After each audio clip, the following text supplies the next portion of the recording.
सपने। अलका प्रमोद। वो समझ नहीं पा रही थी कि मम्मी को कैसे बताए कि वो सदा के लिए ससुराल छोड़कर राजू से लड़कर आई। मोहल्ले पड़ोस के समाचार बता रही थी, पर उसमें उसकी कोई रुचि नहीं थी। जब उसकी घुटन असह्य हो उठी तो अनमयस्क सी वह उठकर बाहर निकल गई। बाहर द्वार पर ही सुरसतिया मौसी मिल गई। उसे देखकर गले लगाते हुए बोली, अरे मुनिका, बड़े बखत से आई हो बिटिया। वो तोहरी आंटी की हालत बड़ी खराब है, बस जाए जाए को है। फिर सहानुभूति दिखाते हुए बोली, अरे तोहरे बारे तो वो महतारी से बढ़कर रही है, तोहरी जिंदगी बनाए दीहन। यह सुनकर मोनिका का मन कसैला हो आया। जिंदगी बना दी कि बिगाड़ दी, उसने मन ही मन सोचा और आक्रोश से भरकर बोली, अरे कल की मरती आज मरी। इस अप्रत्याशित उत्तर पर सुरसतिया मौसी उसका मुंह देखने लगी, फिर खिसियाई सी अपना मुंह लेकर चली गई। मोनिका की समझ में उसकी स्थिति के लिए आंटी ही पूर्णतः उत्तरदायी थी। एक समय था जब आंटी उसके जीवन में सपनों की सौदागर बनकर आई थी और उसकी झोली में ढेर सारे सपने डाल दिए थे, जिनके रंगों में खोई वह कब बच्ची से युवा हो गई वो स्वयं भी नहीं जान पाई। उसे आज भी वो दिन स्मरण है। वो मात्र 6-7 वर्ष की रही होगी। एक दिन उसकी माँ और बाबू काम पर गए थे और वो बस्ती के बच्चों के साथ खेल रही थी। तभी एक प्रौढ़ महिला जो प्राय उधर से निकला करती थी उसके पास आई और बोली, बेटी तुम्हारा नाम क्या है? वो सकपका गई। उसे विश्वास ही नहीं हो रहा था कि कोई उससे इतने स्नेह से बोल सकता है। उसे तो सदा ही ए लड़की या सुन छोकरी जैसे संबोधन सुनने का अभ्यास था। उसने लजाते हुए सिर झुकाकर कहा, मुनिया। फिर उन्होंने अम्मा बाबू के बारे में पूछा। वो उक्त महिला को लेकर हाफती दौड़ती अपनी झोपड़ी में पहुंची और अम्मा के पास जाकर बोली, अम्मा अम्मा तुमसे मिलने वो आई हैं। अम्मा ने कहा, अरे को आए? तो उसे अम्मा पर बड़ा क्रोध आया। यदि वो सुन लेंगी तो क्या सोचेंगी? वो बिना कुछ बोले अम्मा को लगभग घसीटती हुई बाहर लाई। उन्हें देखकर अम्मा भी आश्चर्यचकित हो गई और प्रश्नवाचक मुद्रा में उन्हें देखने लगी। तब उन महिला ने अपने आने का प्रयोजन बताया। उनके कहने का सारांश ये था कि वो अकेली रहती हैं और मुनिया को अपने काम के सहायतार्थ अपने साथ रखना चाहती हैं। उनको गठिया था, अतः वह अकेले सब काम नहीं कर पाती थी। मुनिया के अम्मा बाबू मजदूरी करके अपना जीवन निर्वाह करते थे। वे प्रातः निकल जाते और मुनिया अकेले बस्ती के बच्चों के साथ खेलती रहती थी। उसके अम्मा बाबू को यह सुनहरा अवसर लगा। उन्होंने सोचा, यदि मुनिया उक्त महिला के साथ रह लेगी तो सयानी हो रही लड़की के प्रति वे चिंता मुक्त हो जाएंगे और एक प्राणी की भोजन व्यय की समस्या जो हल होगी वो अलग। अतः उन्होंने सहर्ष अनुमति दे दी। बस उस दिन ने तो मानो मुनिया के जीवन की दिशा ही बदल दी।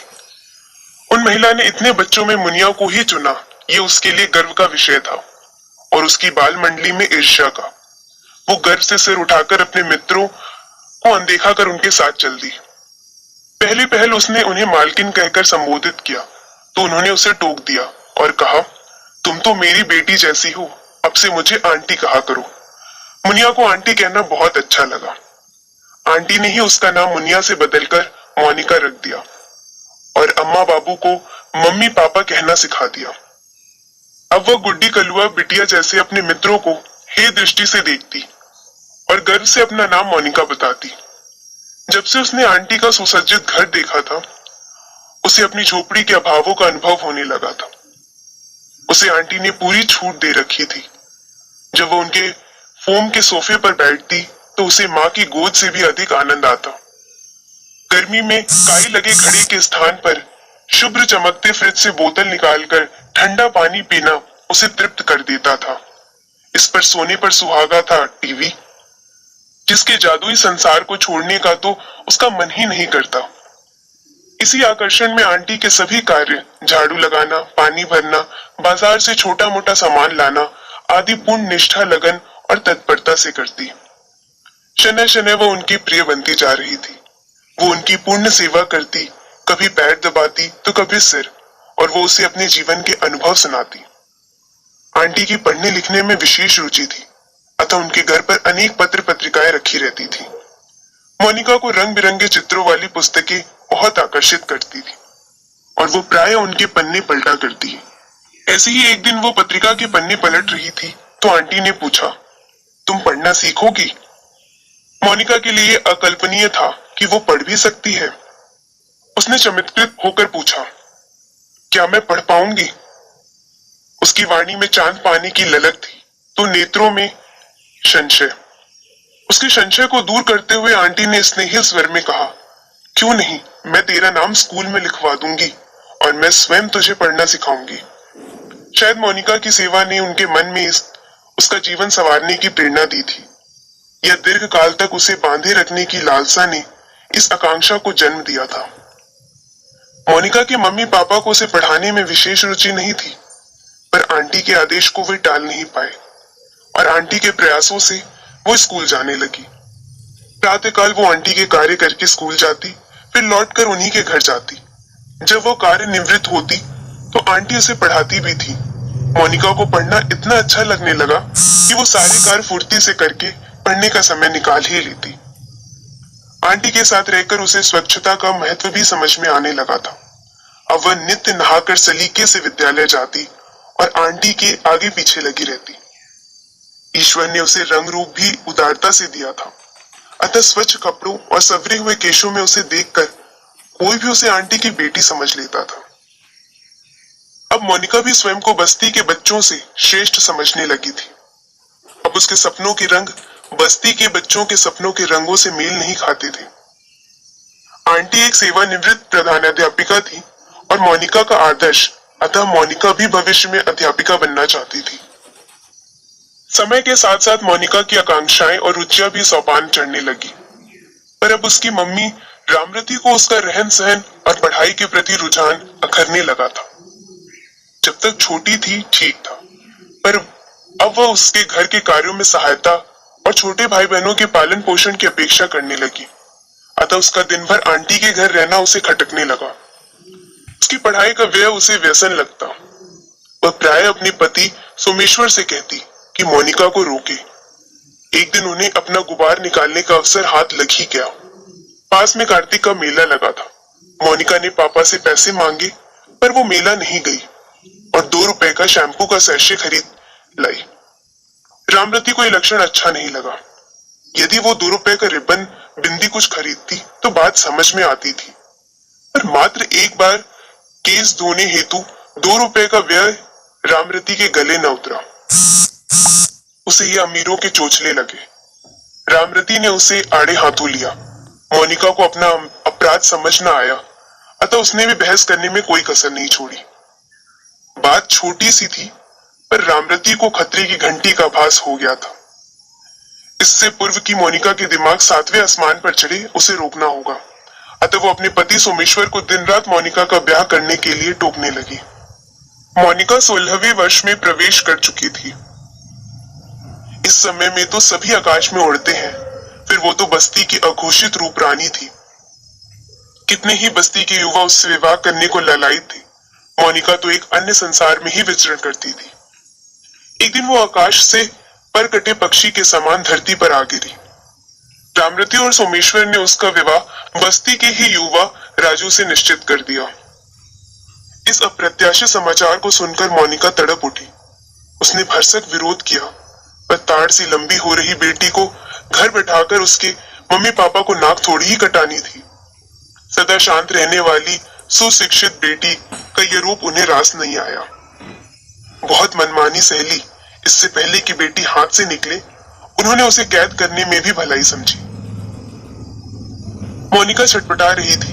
उसे बस एक ही धुन थी कि किसी प्रकार आंटी को सूचित कर दे।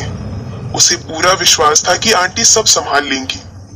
जब वो मम्मी पापा को फटकारेंगी तो निश्चय ही वो उसका विवाह स्थगित हो जाएगा और वो पढ़कर अध्यापिका बनने का स्वप्न पूरा कर सकेगी। एक दिन वो निराश सी बैठी थी कि अचानक एक वायु के झोंके ने प्रवेश कर उसकी नींद उड़ा दी। उसने आश्चर्य से देखा कि द्वार खुल गया था। शायद मम्मी पापा गलती से सांकल लगाना भूल गए थे। वो वायु वेग से आंटी के घर की ओर दौड़ पड़ी। आंटी को देखते ही उसकी ध्वनि रूंध गई और उसका विद्रोह नेत्रों के मार्ग से बह निकला। उसने आप बीती सुनाई, पर इस बार शरणागत को खाली हाथ लौटना पड़ा। आंटी ने निर्विकार भाव से कहा, देखो मोनिका, शादी ब्याह तुम्हारा व्यक्तिगत मामला है। आखिर ब्याह तो तुम्हें अपनी बिरादरी में ही करना है, तो फिर उसकी रीति रिवाज भी मानने होंगे। जब तुम्हारे यहाँ शीघ्र विवाह की प्रथा है तो मैं क्या कर सकती हूँ? मोनिका के विश्वास का दर्पण टुकड़े टुकड़े हो गया। आज उसे आंटी की देवी तुल्य प्रतिमा, जो वर्षों से उसके मन मंदिर में स्थापित थी, खंडित होते लगी। आज उसे उस प्रतिमा का रूप उस राक्षसी जैसा लगा जो परी का रूप रख कर आई और सपनों के महल के शिखर पर जाकर धक्का दे दिया। आंटी के निर्लिप्त रहने का एक कारण और भी था। इधर कुछ दिनों से उनका भतीजा विकास लखनऊ उनके पास पढ़ने के लिए रहने आया था। उसके आने के पश्चात मोनिका को बहाने बनाकर रोकने वाली आंटी कार्य समाप्त होते ही घर भेजने को आतुर हो उठती थी। अब उन्हें एकाकीपन का साथी जो मिल गया था, फिर उनकी अनुभवी आंखें विकास के मोनिका के प्रति आकर्षण से अनभिज्ञ न थी। आने वाला संकट वो साफ देख पा रही थी। कुछ भी हो, अंततः मोनिका थी तो मजदूर की ही बेटी, जिसे ठोक पीट कर उपयोग लायक तो बनाया जा सकता है, पर उसे बैठक की शोभा तो नहीं बना सकते। अब जब सुयोग से मोनिका का विवाह निश्चित हो गया है, तो उनकी समस्या स्वयं ही सुलझ गई। लाठी भी नहीं टूटी और सांप भी मर गया। निराश मोनिका को हथियार डालने पड़े। वो निर्विकार भाव से डोली में चढ़कर राजू के घर की शोभा बनी। बस्ती की सर्वाधिक पढ़ी लिखी पत्नी पाकर राजू का सिर्फ गर्व से ऊंचा हो गया। वो उत्साह से प्रिया मिलन को गया, फिर प्रिया की निर्विकार प्रतिक्रिया ने उसके उत्साह पर पानी फेर दिया। वो एक था कि अपनी बुद्धि और सामर्थ्य के अनुसार उसे प्रसन्न रखने का भरसक प्रयत्न कर रहा था, पर मोनिका नाक पर मक्खी न बैठने देती। दिन भर का थका हारा पसीने में लथपथ राजू जब पत्नी को बाहों में लेना चाहता, तो वो पसीने की दुर्गंध से मुंह मोड़ लेती। इसी प्रकार रात्रि व्यतीत होती तो प्रातः रसोई में जाते ही धुएं की लकड़ी से कम और आंटी की रसोई गैस की स्मृति से अधिक मोनिका की आंखें भीग जाती। अब तो पुस्तक ही उसका एकमात्र सहारा थी, जो उसे कुछ क्षणों के लिए संतुष्टि देती थी। अतः उसे जब भी अवसर मिलता, वो कोई ना कोई पुस्तक लेकर बैठ जाती। मोनिका की सास को उसके ये रंग ढंग अच्छे ना लगे। उसकी समझ में ये काम न करने का बहाना था। राजू को भी पुस्तकें ही सारी फसाद की जड़ लगी, जिनके कारण वो अनपढ़ राजू को हे दृष्टि से देखती थी। अतः राजू और उसकी मां ने तय कर लिया कि अब मोनिका को भी राजू और अपने साथ मजदूरी पर ले जाएंगे। वैसे भी राजू के विवाह में व्यय में उन पर काफी आर्थिक भार आ गया था। मोनिका ने सुना तो सहसा उसे अपने कानों पर विश्वास नहीं हुआ। उसे तो आगे पढ़कर अध्यापिका बनना था, पर जहां निर्धनता की सुरसा मुंह बाए खड़ी हो और पति अनपढ़ हो, वहां एक बहू को पढ़ाना ऐयाशी नहीं तो और क्या था। जब मोनिका ने कहा मैं कुछ पढ़े लिखे लोगों का काम करूंगी, तो राजू का खून खौल उठा। 4 अक्षर क्या पढ़ लिए खुद को कलेक्टर समझने लगी है? अरे तू मजदूर की बीबी है तो अपनी चादर में ही रह। वास्तविकता भी यही थी कि 8वीं पास मोनिका को अच्छा काम मिलता भी तो क्या। कुछ भी हो, परिष्कृत रुचि की मोनिका ने ये तो निश्चय कर ही लिया कि वो मजदूरी नहीं करेगी। उधर राजू मर्द था, यदि झुक जाता तो बीबी सर चढ़ नाचती। उस पर अम्मी का सहयोग। फिर क्या था, बात गाली गलौज से बढ़ती हुई हाथापाई तक पहुंच गई। किसी को न झुकना था सो न झुका। परिणामतः मोनिका ने मायके की राह पकड़ी। जब मम्मी को ज्ञात हुआ कि मोनिका सदा के लिए आई है, उन्होंने सिर थाम लिया। अब तक मायके आई बेटी पर उमड़ रहा दुलार प्यार कपूर के समान उड़न छू हो गया। उन्होंने ऊंच नीच समझाई, अपनी गरीबी का वास्ता दिया, पर मोनिका अडिग रही।